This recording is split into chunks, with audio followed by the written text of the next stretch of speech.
சிம்மராசி பெண்களுக்கெல்லாம் நான் சொல்லக்கூடிய விஷயம் என்னன்னா, திருமணத்தை ரொம்ப தாமதிக்க வேண்டாம் அப்படிங்கிறது தான். ஏன்னா அவங்களுக்கு குரு அனுகிரகம் எப்பவுமே இருக்கு. அந்த திருமணத்துக்கான அமைப்பு அடிக்கடி வரக்கூடிய அமைப்பு சிம்மராசி பெண்களுக்கு தான் உண்டு. ஆனா அத யூஸ் பண்ணுனாங்களா? அப்படிங்கிற விஷயம் தான் வந்து இதில கேள்விக்குறியே. நல்ல நல்ல லைஃப் பார்ட்னர்ஸ் அதாவது வரன்கள் அதிகமா வரக்கூடியது சிம்மராசி பெண்களுக்கு தான். நெறைய அதிக வரன்களே வரும். அந்த வரன வந்து வேண்டான்னு சொல்லி ரெஸ்ட்ரிக்ட் பண்றது சிம்மராசி பெண்களா தான் இருப்பாங்க.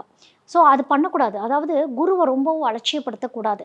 உங்களுக்கு திருமணம் அமையுது அப்படின்னா, அதை ஏத்துக்கணும். ஏன்னா, சிம்மராசி பெண்கள யாரு திருமணம் பண்ணனாலும் சரி, அந்த சிம்மராசி பெண்கள் தான் ஆளுமையா இருக்க போறீங்க. அதனால அந்த பயமே உங்களுக்கு வேண்டாம்.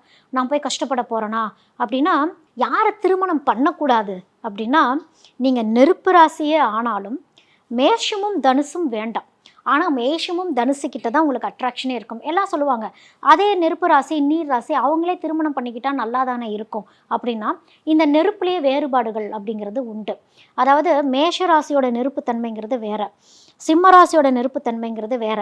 தனுசு ராசியோட நெருப்பு தன்மைங்கிறது வேற. இப்ப மேஷ ராசிலாம் வந்து குப்புன்னு எரியக்கூடியது.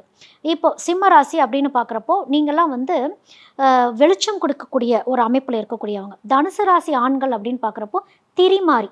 திரிய தூண்டி விட்டா மட்டுமே அந்த திரி எவ்வளோ எரியுமோ அவ்வளோதான் எரியும். அந்த மாரி ஒரு அமைப்புல இருக்கப்போ, இதோடைய அந்த டிகிரி லெவல் அப்படிங்கிறதுலாம் மாறும். அப்போ நீங்க மேஷ ராசிக்காரங்கள திருமணம் பண்ணிட்டீங்க. ஒரு மேஷ ராசி ஆண திருமணம் பண்ணிட்டீங்க அப்படின்னா, சிம்ம ராசிக்கு அடங்கவே மாட்டாங்க. பிரச்சனைகள், சண்டைகள், வாக்குவாதங்கள் அப்படிங்கிறது வந்துகிட்டே இருக்கும்.